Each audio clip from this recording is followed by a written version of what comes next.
Oui, mon nom est Birama Boubacar Sidibé. Je suis l'ancien vice-président de la Banque islamique de développement et de la Banque africaine de développement.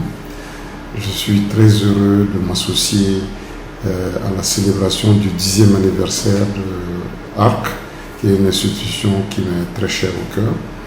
Mon histoire avec ARC a commencé quand mon ami et l'ancien directeur général de ARC, Mohamed Beavougui, qui venait de prendre la position de responsable de directeur général de ARC, m'a demandé de rejoindre le conseil d'administration pour l'Afrique de l'Ouest.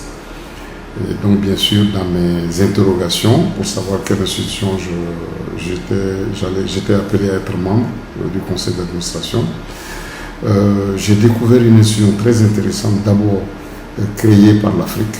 Donc, ce serait bien de faire partie de toutes les institutions créées par l'Afrique.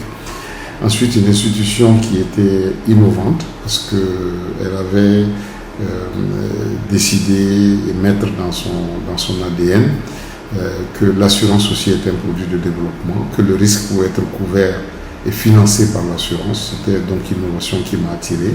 Et toute cette technologie, bien sûr, était innovante sur le continent, mais bien qu'il y ait un précédent dans les Caraïbes. Donc, c'est tout ce qui m'a poussé.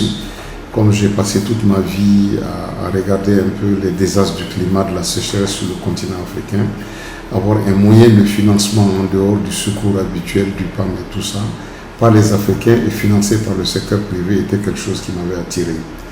Alors donc, effectivement, pendant les 5 ans que j'ai fait là-bas, comme administrateur, je passais d'excellents moments de créativité, d'innovation. Et puis j'ai bien aimé le couplage de la capacité de planifier pour le risque avec la recherche du financement. C'était vraiment, vraiment innovant.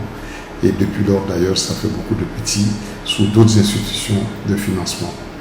J'ai aussi eu l'occasion d'être part du conseil d'administration au moment où nous avons décidé de réorganiser tout, de faire ensemble qu'une branche privée, qui est la branche assurance, et la branche capacity building, qui est la branche de développement, qui amenait les pays à se préparer pour le désastre, pouvaient travailler ensemble, donc créer un groupe.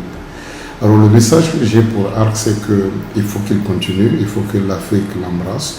La demande est énorme, on s'est rendu compte que le désastre, ce n'est pas seulement la sécheresse, c'est la maladie, c'est les inondations, et ARC travaille beaucoup sur ça.